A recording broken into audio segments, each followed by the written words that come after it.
of her premiership. However, it may take months to introduce. Taking questions from GBNews' viewers in Lee as part of the People's Forum, the Tory leadership candidate said she would also address the root cause of why energy bills are so high, and she would stand up to Russian President Vladimir Putin. Ms Truss says we shouldn't be taking money from people in taxes and giving it back to them in benefits. I would reverse the national insurance rise, and I'd also have a temporary moratorium on the green energy levy. So from day one, families are keeping more of their own money. I will get it in as soon as possible. But that's not day one. That's as soon as possible. I will act on day one to make it happen as soon as possible, but it will happen well before April. Asked about illegal immigration, the Foreign Secretary says she would introduce a British Bill of Rights to make sure the government's Rwanda policy can't be overruled by the European Court. If I'm elected as your Prime Minister, is make the Rwanda policy work by, through the British Bill of Rights, ensuring that we can't be overruled by the ECHR. Because you know that's been a problem, that we had the ruling from the ECHR and that stopped the policy going ahead. In other news, almost 1 million children in London will be offered a polio vaccine. The virus, which was officially eradicated in the UK 2 decades ago, has been detected in sewage across the north of the capital.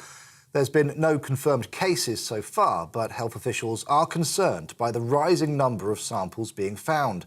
Children between the ages of 1 and 9 will be given the jab. Manchester City's Benjamin Mendy has pleaded not guilty to an 8th count of rape. The footballer has already denied 7 counts, as well as 1 of attempted rape and 1 of sexual assault. The offences were allegedly committed against 7 women between October of 2018 and August of last year. His trial is due to start on Monday. The ex-girlfriend of former Manchester United footballer Ryan Giggs has told a court she became a slave to his every demand. The 48-year-old is on trial accused of assaulting Kate Greville and using controlling and coercive behaviour against her. He also allegedly assaulted her younger sister. He denies all the charges against him. Donald Trump has refused to answer questions into his family business during a deposition with New York's Attorney General. It's part of a civil investigation into whether the Trump Organization inflated real estate values. In a statement, Donald Trump said he had the right to remain silent. He also denied any wrongdoing and claimed the investigation is politically motivated. Scotland's First Minister, Nicola Sturgeon, has been accused of abandoning Scotland's islanders on a catastrophic scale after disruption at a state-owned ferry company led to rationing. Some shops were forced to ration essential items, such as milk and bread, over the weekend after a Calmac ferry was taken out of service for the 3rd time in so many weeks. Politicians representing island communities have written a letter to Scotland's Transport Minister urging action to be taken. Conservative MSP Graham Simpson is calling for improvements to the ferry replacement programme. Interest rates on student loans are being cut for a 2nd time to help ease pressure during the cost of living crisis. The Department for Education says rates in England and Wales will be cut to 6.3% from September. It was initially announced that they'd be reduced from 12% to 7.3%. Royal Mail warns proposed strike action will make pay rises less affordable because of the financial impact it will have on the business. More than 115,000 staff are set to walk out for 4 days in the coming weeks in a dispute over wages. In a statement, Royal Mail called the move an abdication of responsibility for workers' long-term job security. Russian shelling has killed at least 13 people in central Ukraine overnight. The attack in the Dnipropetrovsk region damaged 20 buildings, according to Ukraine's governor, including a hostel, 2 schools and a concert hall. Russia denies targeting civilians in what it calls its special military operation. British author and illustrator Raymond Briggs, best known for the Snowman book, which was turned into a popular animated film, has died at the age of 88. More than 5.5 million copies of the book have been sold globally, and the film has been shown every Christmas since it was created in 1982. Publisher Penguin Random House said he leaves an extraordinary legacy. We're on TV, online and on DAB+ radio. This is GB News. Time now for Michelle Dewbs.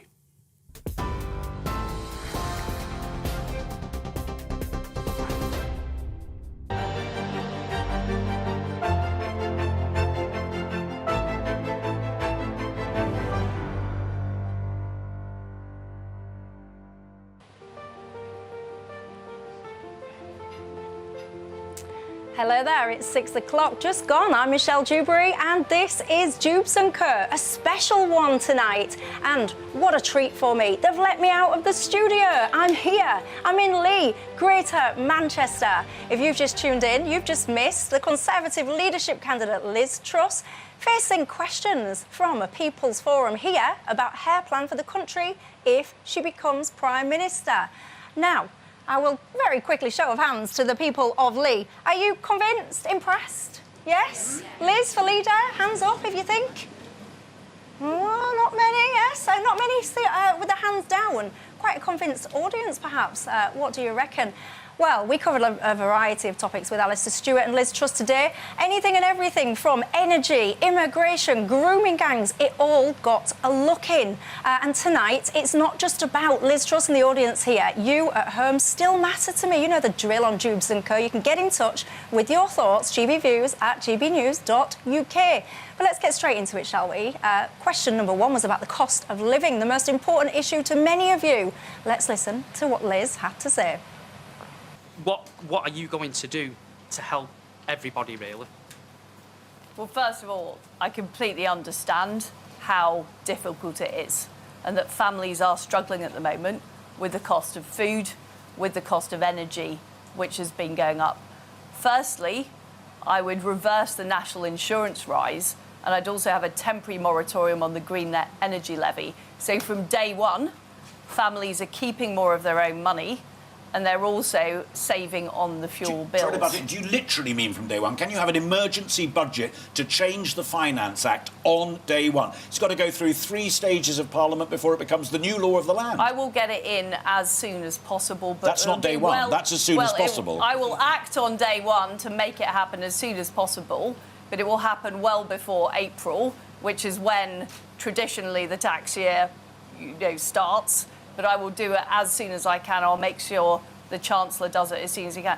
And my fundamental approach is that we need to keep taxes low. What we shouldn't be doing is taking money from people in taxes and then giving it back to them in benefits. Neil, do you want a bailout now, or do you want Truss's tax cuts by April? That's not all I'm going to do, Alistair. You haven't let me finish my That's a big thing to say, and I want his reaction.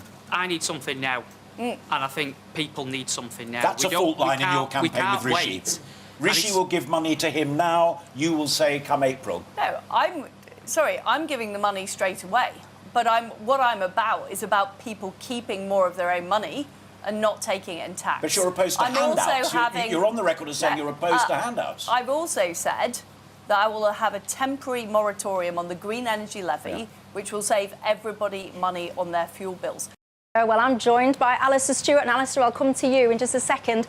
But actually, Neil, I'm going to come to you first. It was your question. Are you happy with the answer? I think so. The bit about the emergency budget, I think, that is what we actually need, and we do need the policy in place, and the changes need to happen immediately. So I think, from our answer, yes, I do believe that the changes will happen. There you go. It's the thumbs up from Neil. What do you think to what you just said at home, by the way? Let me know whether or not you're convinced. Is Liz the woman to help with your rising bills? Alistair, what did you think to the answers?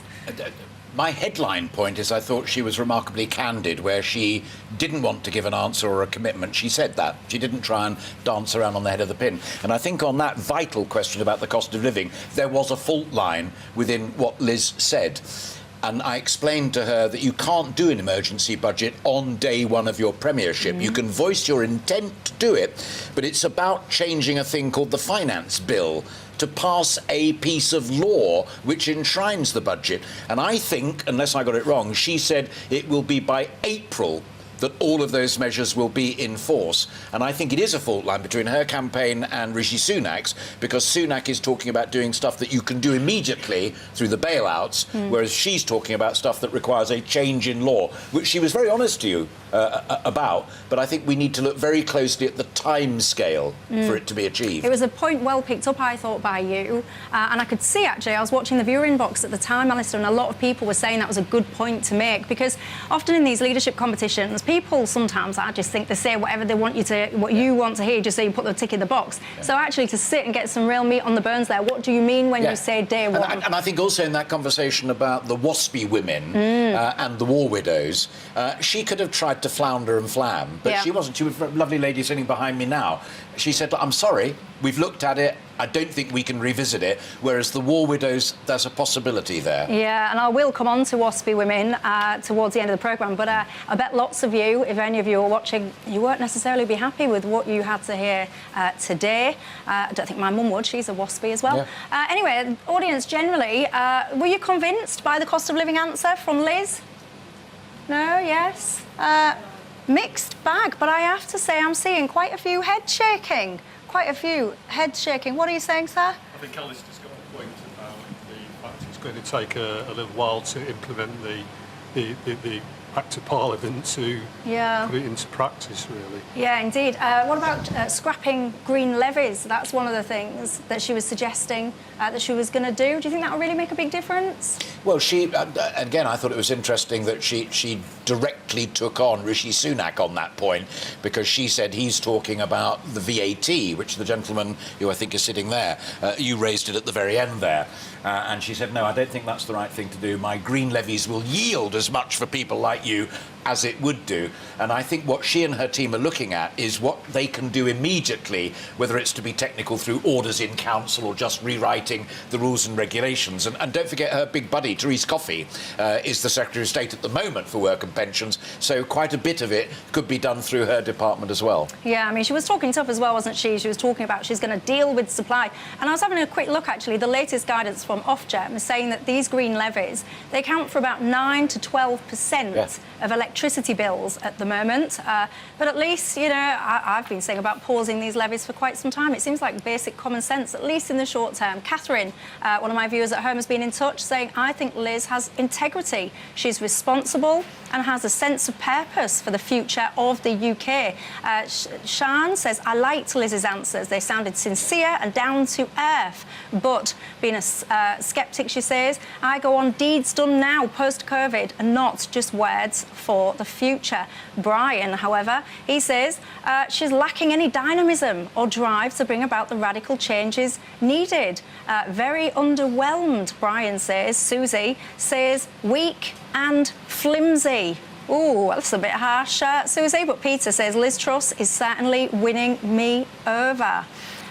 David, the only thing I want to hear right now is the responsibility, the reintroduction of responsibility at every single level of government. Do you think she'll deliver that, Alistair? I thought the answer on grooming gangs was really genuinely enlightening, because she not only recognised that it was evil that was being done, but that political correctness had interfered with the policing of it. And you know as well as I, she's a former Justice Secretary. Yes. She knows what she's talking about in that territory, and that's why I put it to her. Say, you're changing the culture. That means you've got to read the Riot Act to the new Metropolitan Commissioner and his new deputy, who's a brilliant, brilliant woman. But unless that is really addressed, it's just going to be so much talk. Yeah, and a lot of people will say, to your point, she was a Justice Secretary, so if you wanted to get tough on grooming gangs and the words around it, etc., there was your chance of sorts. Why didn't you do it then? That's a thought I suspect that some of my viewers tonight might be pondering. Right, let's move on to a different issue. At the wild west of the internet, we all know what it's like out there, especially on some social media sites. Liz Truss was again talking tough when it came to things like protecting under 18s, for example, getting tough on adults being able to say things online that they can say offline. Let's listen to what she has to say. You are right about that. You are right about that. What I want to make sure the online safety bill does is protect the under 18s from content that is damaging. And I have 2 daughters who are aged 13 and 16, and I worry about some of the material that they can access online. I also worry about the impact of social media on them before they are yet fully adult and fully able to take responsibility. I very strongly agree with you, though, where it's about adults being able to speak freely, they absolutely should be, and it should be the same online as offline. That's a really important principle, and I'll make sure that the online safety bill does reflect that.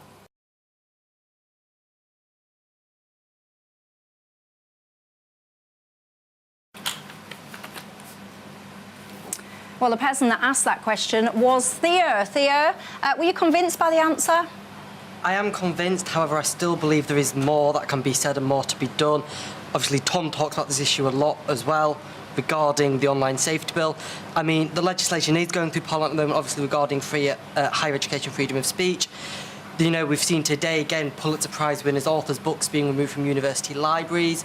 I feel like there's a lot of rhetoric going on at the moment, but not a lot of action. I know the legislation's going through, but I feel like we need tougher action, and especially quickly, again, with the online safety bill, because it's not a piece of legislation that I believe, personally, a Conservative government should be pushing through Parliament at the moment. And Andrew Pearce joins me now, political... you've got a column, haven't you? The Daily Mail, I'm sure many people are familiar with you. Tom Harwood, our political correspondent as well. Tom, I'll tell you who got a mention today, Kemi Badenoch as well. What do you think of that? Well, I think those 2 points that you've just brought up and that was just brought up there, those were 2 of the biggest new news lines of this evening. It's very, very tricky in a forum like this to deliver a new newsline after what feels like a very long time of this leadership contest, after however many hustings there have been, however many debates. But we heard new lines there. New lines on Kemi Badenoch being part of Liz Truss's top team. Let's hear the Kemi Badenoch line, and I'll come straight back to Tom. Certainly. Somebody who fired the imagination of the public was Kemi Badenoch, and I would really love to see her given a meaty role. I know you can't. Do you have any ideas about what that role should be, Jane? Oh, well, Foreign Secretary, if there might be a role going there. Look, I don't want to get ahead of myself, and this leadership campaign is still going on, but I can tell you that I will make sure the best players in the Conservative Party are on the pitch. If I'm elected as leader, cabinet, Lena cabinet. Well, I think we need all the cabinet positions filled because there's a lot to be done. But what I can promise is a Lena number 10, because I don't believe in micromanagement. I think number 10 has become a bit too presidential, and we do need cabinet ministers to have both the authority and the responsibility for what they're delivering. And, you know, Kemi, I've worked with her as Women and Equalities Minister. You know, we've taken on a lot of the agenda of people who were trying to deny that women were women and so on. So I think she's absolutely brilliant, and I would definitely want her as part of my team if I am successful.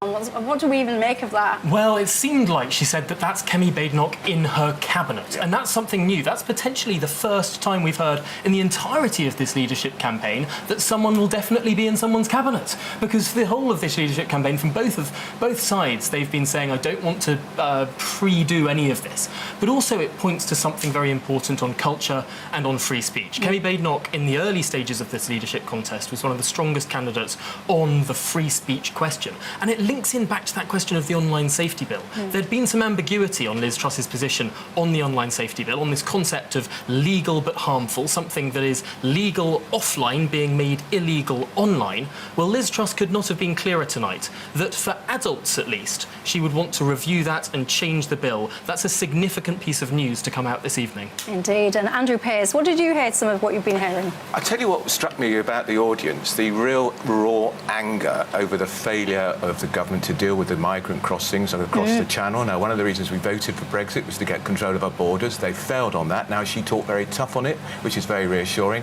And there was also real anger in this audience about the disgraceful way the police turned a blind eye over the grooming gangs, and it was quite right. They were largely Pakistani gangs in Rochdale and Oxford, and it was ignored. Now, she talked tough on that too. She's got to deliver on it, because there's a real sense in this country that the state, the police, are not operating for the people. It's all about political correctness, and dare I use this word, wokery.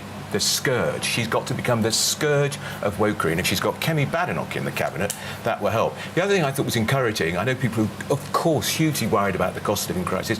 There will be an emergency budget within a matter of weeks. It'll be before the end of September, which means some of these tax cuts, the removal of national insurance, will come through much more quickly than perhaps people realise. I don't think it's going to be enough, and I think she missed a trick today, because in the Mail today, what people will have seen, because of Rishi Sunak freezing personal allowances on our income tax, that's going to take millions of people into higher wage brackets. So you give us money back with national insurance, and then you're going to take it back with higher income, putting people in higher tax brackets. So I think she's got to work on that still, but it's all about the economy, and I really think she should have missed a trick with these energy companies. British Gas made I've wrote it down, £1.6 billion in 6 months compared to 230 million last year. She should call those bosses in from the energy companies, lay down the law and say, cut the prices. And do you think that, because obviously she used to work at Shell as well, so do you think that she might have some kind of, I don't know, insider track that other people seem to be lacking? Because let's face it, no one really has done much when it comes to these energy companies. We had a lot of chat, but not much real action. Do you think that she can deliver on that? Well, we're going to get the £400, which everybody gets the £400, but there was an opportunity there on VAT on fuel, and I think it would be a very popular thing to get rid of VAT on fuel. She didn't vote for Brexit, of course. We have to remember that in 2016, but she's a convert to Brexit. She has the zeal of a Brexit convert, but I think the VAT should be chopped off of fuel. Great, why not? What's not to do? And what do you think, to what you heard, Tom, in terms of the economy and all the rest of that? I think she could have been clearer on the timescale of this emergency budget. We heard some reports earlier this week that actually that could come as soon as September, before the Conservative Party conference. It could come in the last week of September. I think she should have made that point a little bit more clear this evening, because she mentioned April as the time that a budget would normally come, but obviously an emergency budget would be on a different timescale to that, and with her size of majority that she would inherit from Boris Johnson, of course, a lot more is possible. I think that's one of the key points about this leadership contest, actually, that there's a sense that the majority wasn't being used, that you've got this Thatcher-size majority, the scale of authority in Parliament, and yet at the slightest sound of criticism, U-turns were made, and the media could play a big part in that. The opposition, very small opposition, the Labour Party is the smallest in Parliament it's been since 1935, and yet on so many cases they seem to be calling the shots. I think that to some extent there's an argument that the majority can be used, and the thrust of Liz Truss's campaign is that she wants to change the way things are done in Whitehall, and it's become a funny sort of change campaign. The candidate that was the person who wanted Boris Johnson to stay in the role has taken on the mantle of the person who wants to change the way that things are done more. It's a funny twist to this election, but I think it's probably the reason why we're seeing in so many opinion polls now Liz Truss doing quite so well. She could start by going to the Treasury when she becomes Prime Minister and booting out all those senior civil servants who were there in Gordon Brown's reign and are still doing things the same way. It's full of them, and they are doing, and also in the Home Office, where they're doing everything they can to block the Rwanda migration scheme. She's got to take on these civil servants who are opposing the government. Yeah, see, I find it interesting what you said about immigration, because I had a different view, and it's making me wonder if we watch the same thing, because you were saying she was talking really tough on immigration, and I want to pick the immigration point up towards the end of this programme with Nigel Farage. I'll talk to him about it. But my view, she didn't talk tough at all. In fact, actually, she didn't really answer some of the points and questions about pushbacks, about French fishing licences. So for me, that would be the area that I would say she was lacking in. I like the gentleman's suggestion that we put some of these migrants on ships and send them back. That's a very good idea. Oh, that was Phil. I think that was Phil, Phil. very good point, Phil. I like that. And that got the biggest clap, actually. But the other thing is she going to turn the boats back? I'm told that the Ministry of Defence won't allow it. Well, it's a little bit of a tricky issue for her, of course. She's currently, and she is still, the Foreign Secretary.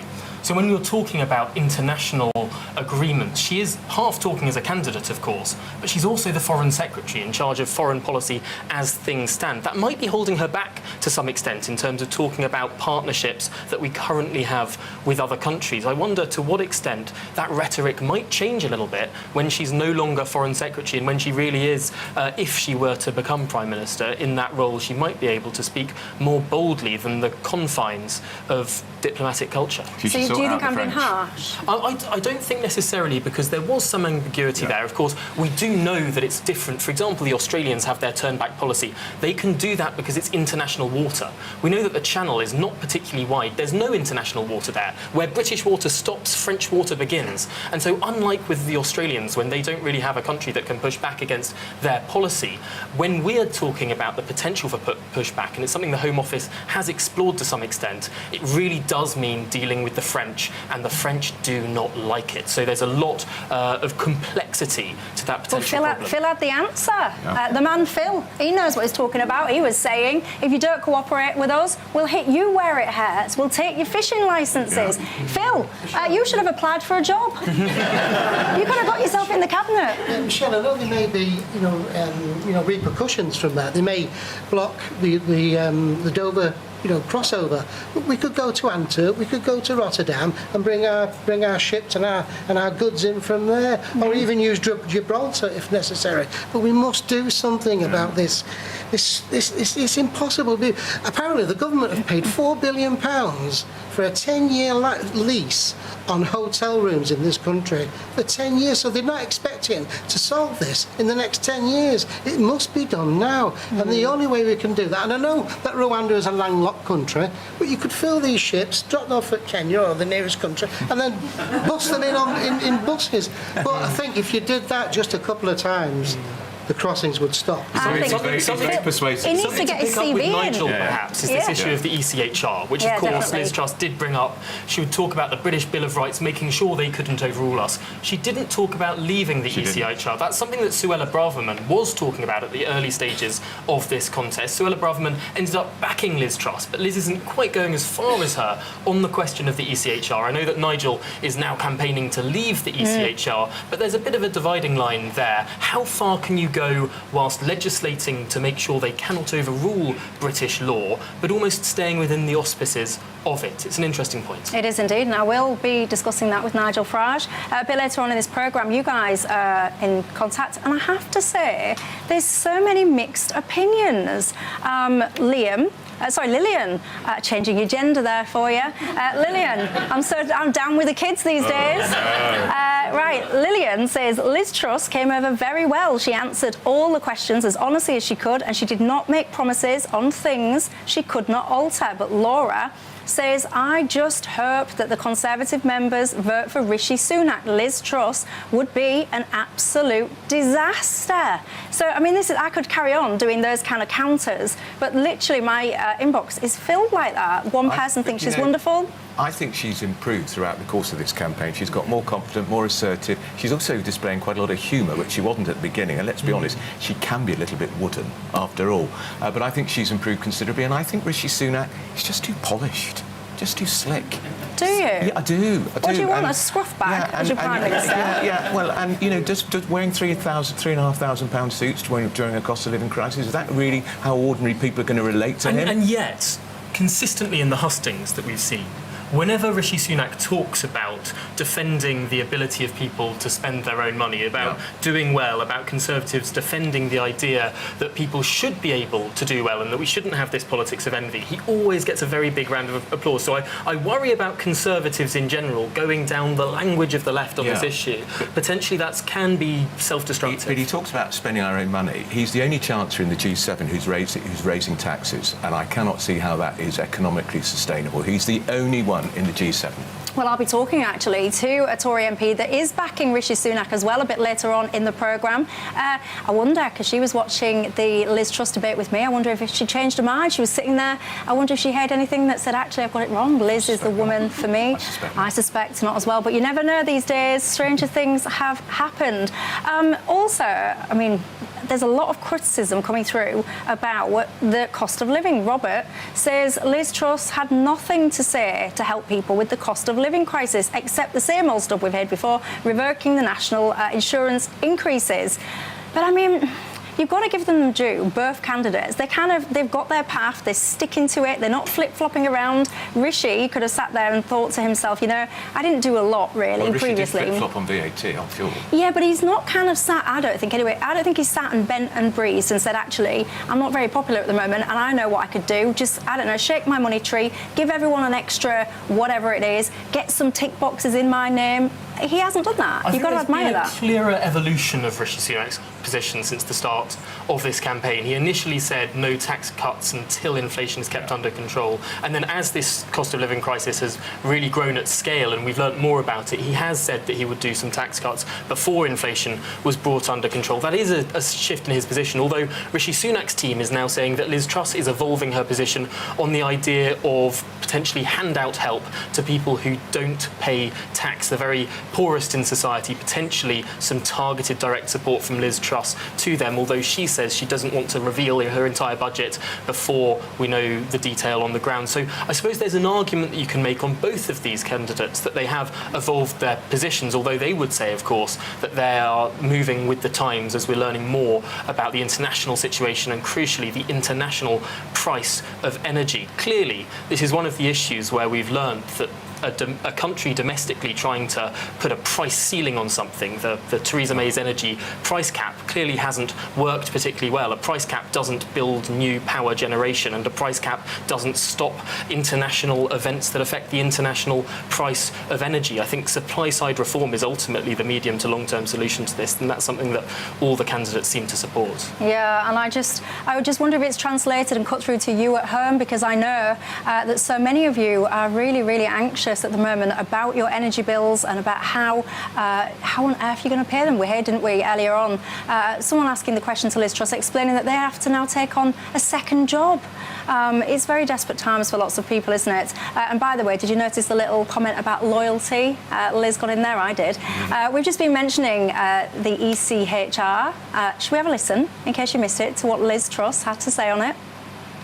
We've got people traffickers using boats that are not seaworthy to try and get illegal immigrants into this country, and it is destroying lives, and it is a huge criminal operation that we need to stop. And that is why I worked with Priti Patel and others on the Rwanda policy to find a safe place where people could live, where if people are entering the country illegally, we can then send those people to Rwanda. And what I would do if I'm elected as your Prime Minister, is make the Rwanda policy work by, through the British Bill of Rights, ensuring that we can't be overruled by the ECHR. Because you know that's been a problem, that we had the ruling from the ECHR and that stopped the policy going ahead. So I would make sure we legislate for Britain that we are in control of our own policy and we can't be overruled by the ECHR. Well, I think I know someone who might have a strong opinion on Liz Truss's view when it comes to the European Court of Human Rights. Who am I talking about? Nigel Farage, of course. Nigel, good evening to you. What did you think to what you heard today? Well, I mean, you know, she was very composed all through the hour, but let's examine the answers, and in particular on this question. She had nothing to say, literally nothing to say, when she was asked by the questioner about pushback. Should we just send people back, send boats back to France? There was no answer whatsoever, so that means no, that's not going to happen. She seemed very proud of supporting the Rwanda policy. Well, so far, not a single person has gone. And then she goes back to the British Bill of Rights. Somehow, the British Bill of Rights is going to change our relationship with the European Court of Human Rights. And of course, under the treaty that we've signed, under international law, it will do no such thing. The British Bill of Rights will still be overruled by our commitment to ECHR. And it was really clear to me, I mean, if ever there was an opportunity for her to talk about this, it was in a debate with the great British public. She refused to do it.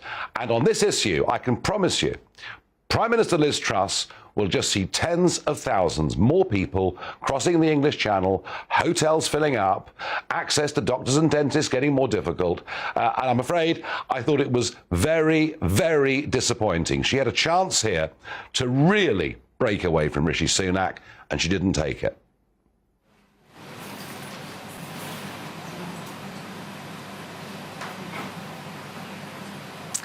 Well, there you go. I think, in a nutshell, Nigel's saying there that Liz isn't doing much at all. And I have to say, that sentiment about immigration is coming through thick and fast. There's a lot of viewers out there that I know wanted to have had more, tougher talking, more action. You tell me, was you happy with what you heard from Liz Truss today when it comes to the situation on the channel? Yes or no? gbviews@gbnews.uk is my email address. But keeping me company now, we've got the local Conservative MP for Lee, James Grundy, and Gillian Keegan, who's the MP for Chichester and the Minister of State for Care and Mental Health. Good evening. I'll start with you, if you don't mind. You are endorsing Rishi. Still, even after listening to Liz tonight? Yeah, definitely. I think very long and hard before I make any decision in life, and I did before I made this decision, and I'm pretty convinced that he's the right guy. Your first line of your endorsement for Rishi says serious times need serious people. Do you not think Liz Truss is a serious person? I think what I was meaning there is somebody who's got the relevant experience for what we're trying to navigate through, and it really is all about the economy. And whilst it's always attractive, everybody wants tax cuts, you know, everybody always wants more money. You've got to look very, very carefully at the problem you're solving. And I spent 30 years in business before being an MP. I've only been an MP for 5 years. And the problem we're solving, first of all, it doesn't help most people who need it. It doesn't help pensioners. It doesn't help those on lower incomes. But more importantly, you've still got supply side inflation, and it doesn't help the problem. So you've got to have targeted responses to actually solve the problem. It's quite tricky to do that, as you know, many former chancellors, only Bank of England, lots and lots of economists have said. And I think Liz's answer is the wrong answer. And now what's happening is more and more, because she's now sort of U-turning a little bit and saying, I will do some targeted help, or I will give something, then that's just going to cost more and more money. And already our borrowing costs £83 billion. It's already going to cost over £100 billion. That's about more than double defence. And it'll cost even more. So the economics of it don't add up. And that's, as I say, I've looked at it long and hard. You've got to deal with the problem that faces you, and then you can cut taxes, grow the economy and cut taxes. But people in this room, I'm sure, I mean, gentlemen at the back, you're trying to raise your hand. Let me just try and get a microphone to you. Hang on 1 second. What's your thoughts? You've been putting your hand up. Yeah, it's just the things we keep hearing in politicians. There's tens of thousands of people working cash in hand. Tens of thousands of people, multiple welfare benefit claimants. All this stuff's going on all the time. You're spending our taxpayers' money really badly, and then you need extra for national insurance rights. I'm happy to do the same job, done it all my life. I'll pay my taxes, but you're wasting them. I'm not looking after the waspy woman. I'm not looking after the people that are ex-services. And you're arguing over somebody's budget, somebody else's budget. You waste absolute fortunes, but you never talk about that. Rishi has not done anything about solving the problem with people cash in hand. And it's just a massive black market problem. We're not getting anything from them, national insurance, tax, but they're all taking off the welfare system. I mean, I understand that, and that's a perennial problem, right? That everybody is always trying to find those people who are trying to avoid it. Do something now. Well, the DWP, which is their job, they do crack down on that, and we actually have fewer people claiming benefits something as well. that says if you claim and you work for cash in hand, whatever you claim, you'll get fined 3 times. And if somebody dobs you in, they'll get 10% of the fine. It'll stop in a day. It'll stop. I'm pretty sure the first part of it is already in place. But in terms of the taxes, so the big discussion of all of this is about this national insurance tax, right? This 1.25%. I am the social care and mental health minister. So a big part of that is going to reform social care. And one of the things, Liz was right when she said this, and Rishi's right when they said this, when you look at all the problems in our NHS, it's because of all the other systems around them not working well, whether it's the GP systems, the dentistry systems, or the social care care systems. And what you need is to fix those systems. And we have never invested in in the care system. It's a massive private industry. We didn't do it at the same time. Because you guys have been impacted. What I find really fascinating, and I don't wish to be rude, because I know that but one of the things that I find so peculiar is that you Tories are talking about, we're going to do this, we're going to do that. You've been in power for over a decade. Why aren't you doing it? So in 1948, when we set up the National Health Service, there was a discussion whether to set up the National Care Service, and they decided not to because it costs a fortune, which is why we need to raise the money. The reason they decided, I guess, is probably because people didn't live as long, and if they needed help, usually families stayed in local areas and looked after people. Fast forward now to another sort of 70 years on, that's not the situation. Many, many more people living a lot longer with more complex needs, families living all over the place, and the expectations of care much higher. So, but when you look at solving it, and politicians have tried, actually the Labour Party tried to do it once, we tried it, Theresa May tried in 2017, it went down very badly. The reason is, it's a difficult policy to explain because most people don't understand the existing system. Most people don't understand that today, if they get dementia and they end up going into a care home, they will pay down to their last £14,250. Most people do not understand today's system. It's only when you start to get involved. My nan had dementia. She lived in a council house 30 miles from here, which she bought under the right to buy. As soon as it then happens, you're horrified. Everything you've worked for, you talk about everything you've worked for goes into your care. If you've got cancer, it doesn't. We've never addressed it, but don't underestimate how big a thing it is to address. But the national insurance rise, and I work every day on this, it's so important to do, and it will help all of our other systems. Plus, it'll mean that all of us have a better deal when we're older for our families and for ourselves. So it's really important, and I'm proud our government gripped it under Boris Johnson. I've got to say, by the way, I think a lot of people do understand that if you have to go into social care, you basically lose all your money. What they would say to that is, hang on a second, why do I have to lose all my money when the fellow in the next bed, who's never worked a day in his life and has lived off benefits, gets the same care for free? It's I suspect that's right? what people are saying. It's James, unsustainable. what do you think? This is your area. I think it was Pat, the WASPy woman, brought WASPy up. You were explaining to me earlier on that Lee has one of the highest numbers of WASPy women. Was you happy with what you heard? It's a difficult one, and Pat Morgan, who spoke earlier on, has been a real champion for WASPy women in the constituency. Lee has one of the highest numbers of WASPy women in the country, and I've had similar conversations as Liz did with Pat, that it is very difficult to resolve. I think we were talking about this earlier on, a 58 billion liability. 58 billion if you wanted to plug me. And I better declare my interest here because my own mum is one of those WASPy women. And my aunt. And basically, by extension, basically the mum of everyone I went to school with. So it's a big issue. I'm hopeful that we can find something that we can do, but in terms of writing off the whole liability, the 58 billion, I don't think it's realistic. I think that's probably something that both campaigns would agree on. The question is whether or not, as we get further down the line, we can squeeze something out and compensate the worst affected in some way. Do you know what I do find quite fascinating? There's many problems in this country. And often I will hear MPs say, well, we can't fix it because the cost of it's too high. So you're mentioning 58 billion on this backlog. But yet then there seems to be a problem in another country. I'm thinking of Ukraine, and this is prompted by an email I've just got in from Derek, I think it is. People saying, well, how come we don't have the money, or we're not prioritising the money to fix problems here, but we're absolutely able to shake magic money trees for so many problems in other countries? Well, I think that the amount of money in aid, military aid, that we've sent to Ukraine is about 2 billion. 2.3 billion. So you're talking 2.3 billion was 58, but of course you can't compare the two either. You can't. I mean, this is a. Are you comparing the two at home? Are you sitting there thinking, hang on a second, I'm a WASPy woman. I'm going to ask Pat in a minute. I'm a WASPy woman. You're telling me that you can't help me because of lack of funds. Are you happy with what you're hearing there or not? Where's Pat? Oh, there you are, Pat. Was you happy with what you heard? Absolutely not. Heartbroken is more like it. However, I'm not surprised. Give you a cuddle, but I don't think I'll get back on my chair if I do. I'm not surprised. I don't think Rishi would give a different answer either. But they really, really need to take note of the Ombudsman's decision of over a year ago that agreed that maladministration had taken place.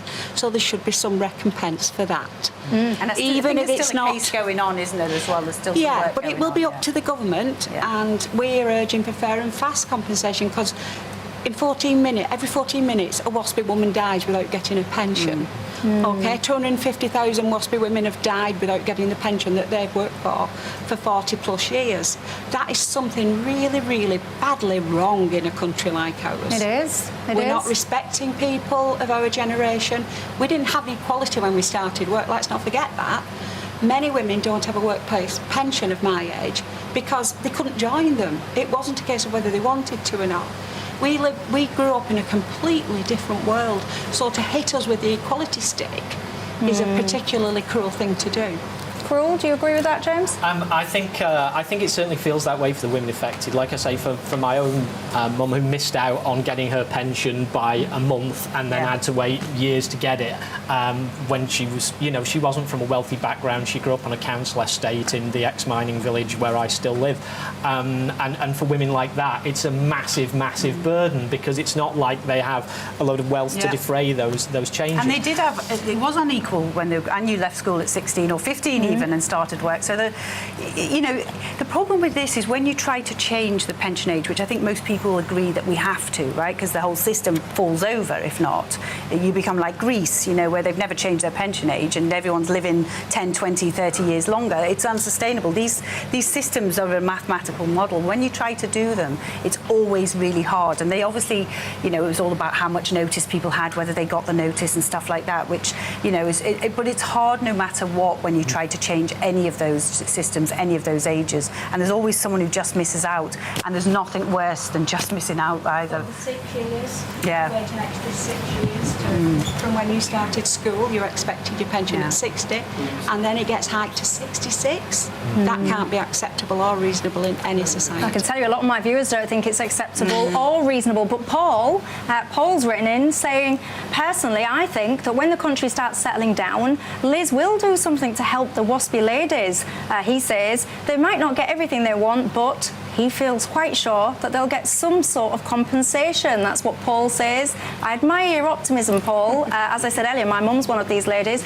Unfortunately, I'm not sure that I concur with your view, and I suspect that time will be a great indication. James, let me just bring it back very briefly, if I may, to where we are, Lee. You guys talk about Lexit.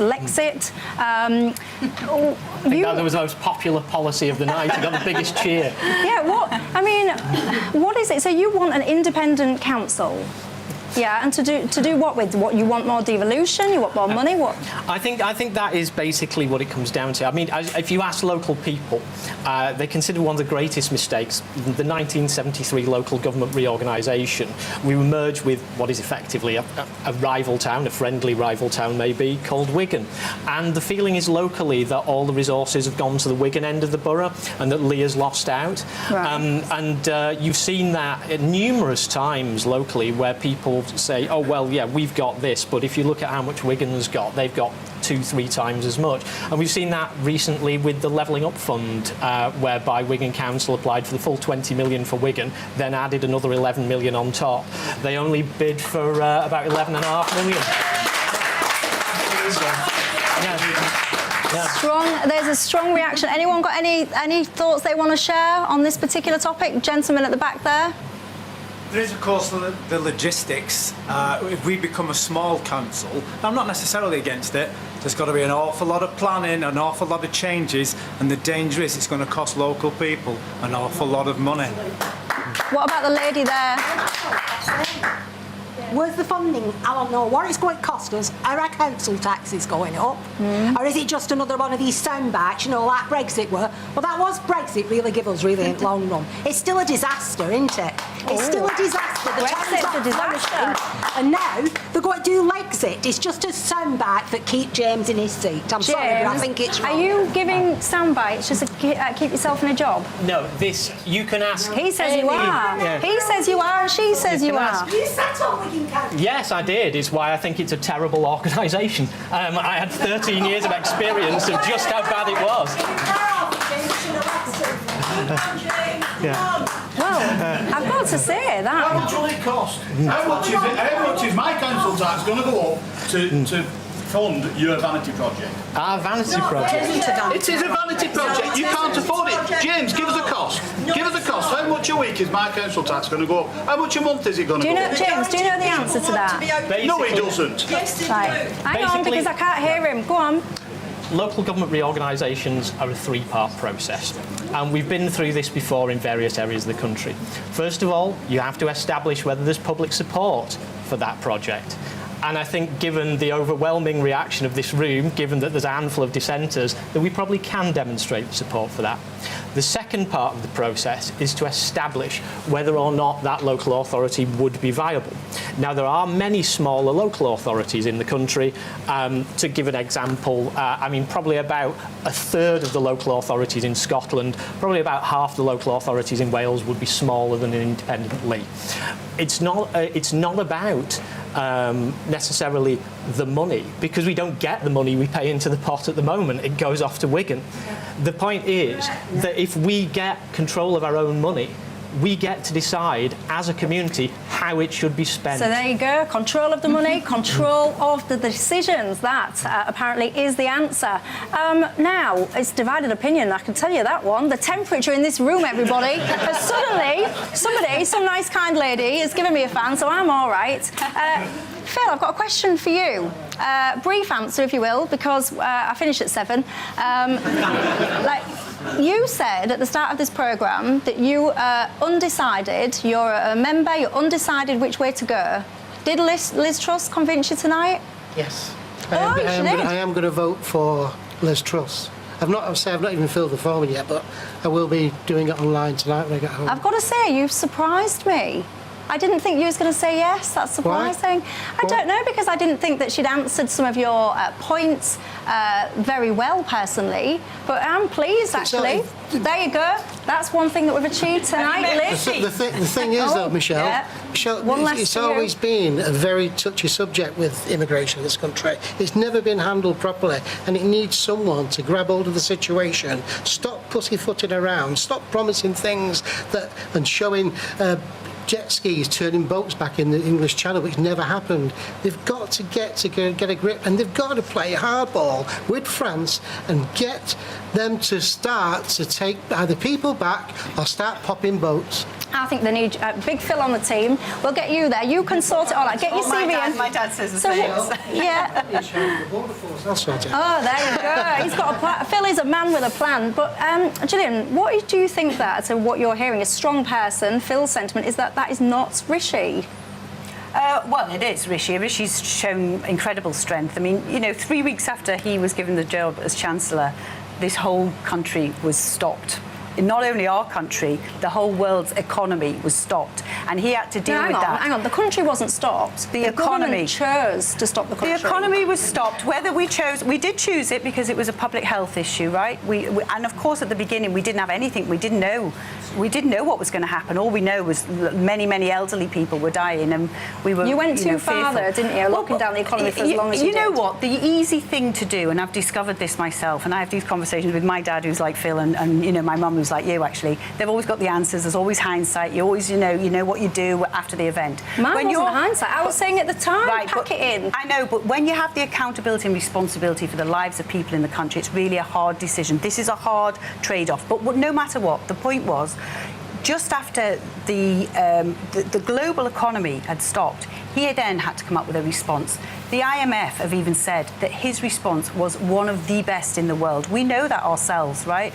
Our businesses, I was the Apprenticeships and Skills Minister at that point, and we were worried about millions and millions of unemployment, youth unemployment going off the scale. We were putting all kinds of schemes in place because we didn't know. Nobody's ever closed an economy down before. We're seeing the problems now. All of this would Rishi close an economy down again? No, I'm pretty sure nobody would. In fact, he came back to fight with Omicron, and I was a health minister then. So you're in these discussions. You get lots of scientists telling you how bad it's going to be. You get lots of other people. You've got a load of different opinions, and you have to decide without full information. Because, of course, you never have full information, right? This isn't a perfect world. And you have to make really tough decisions. And actually, he fought very clearly for that, for Omicron, because the scientists were, sort of edging us towards that. And in the end, we said no. So I think he's proven that as well. When you're in these situations, you never know what you're going to do. Everyone thinks they would, but if you've got the accountability... Phil would do. Phil would know his plan. I tell you what, Phil, here's what goes wrong, right, some of the times, because you get a load of advice from a load of civil servants, lawyers also. You don't have full control to just say... Well, it is, but it's the way our system works, right? That is, and there's checks and balances in our system. You may not like all of it, but there's some good aspects of it, which is why many other systems around the world copy our system, actually. There's checks and balances. We may have an elected Conservative government, but we have a Liberal Democrat civil service running this country, and that's got to stop. Well, that's one of the things that Liz is saying. Supposed to be impartial, of course. Liz is going to clamp down, isn't she, on some of the goings-on at civil service, the Whitehall waste, etc.? Is she, really? I do feel that it's an important issue for whoever becomes leader. I do feel, and I think many of the people in this audience feel, that sometimes the system is working against us. We're in government, but sometimes the civil servants are ensuring we're not in power. That has to change. We need to be able to deliver the policies that we've promised to people in our election. And if civil servants aren't being impartial, they need to get out of the way and stand down for someone who is. I mean, as a minister and as Prime Minister and as Cabinet Ministers, you can direct. I mean, you know, we are doing Brexit, right? I think it's pretty fair to say that many people perhaps in that area didn't want to do it potentially. But we are, and we're getting on with some of the other policies, some of the other clear things that we wanted to do. But you know, even changing aspects of our technical education, and, you know, there's many people have different views of this. You have to fight. I was a skills minister, you know. I felt like I was the only apprentice in the village, you know, fighting an uphill battle to get everyone to recognise that apprenticeships are just brilliant. They're absolutely brilliant for kids like me who needed them at the time. Well, I'm going to try and do a very brief show of hands, because look at the time. We've had so much fun, everyone. The time has flown by. So we're almost at the end of the programme, so I'll do a very brief, it's not very scientific, I grant you, but if you would and could and are going to vote for Rishi, show me a show of hands. Hang on. There must be one. Oh, there we go. There you go. We found one. We found one. If you could and you would and you're going to vote for Liz, show me your hands. And what about if you're undecided? Show me your hands. Oh, we've got... Has anyone actually met Rishi in this room? Oh, she wouldn't vote for any of them.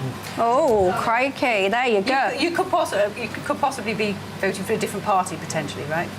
Would you vote for a different party, potentially? At the moment, no. I politically homeless. Completely at the moment. Politically homeless. Vote for any of those two.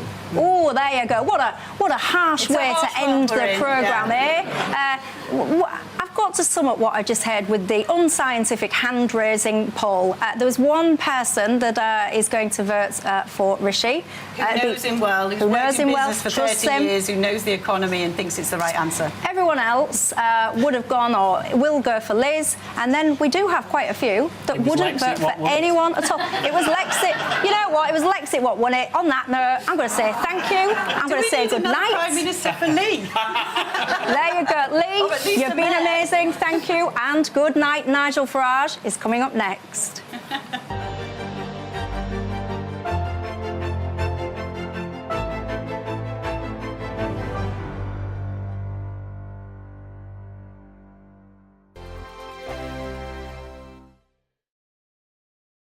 Join my show Farage, 7 p.m. till 8 p.m. Monday through Thursday, and there you will get opinion, analysis, debate, and I'll cover stories that nobody else dares to touch.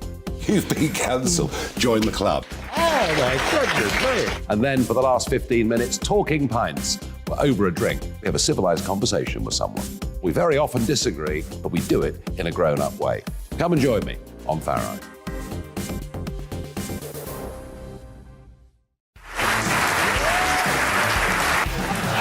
My name is Andrew Doyle. Join me every Sunday evening at 7 p.m. for Free Speech Nation,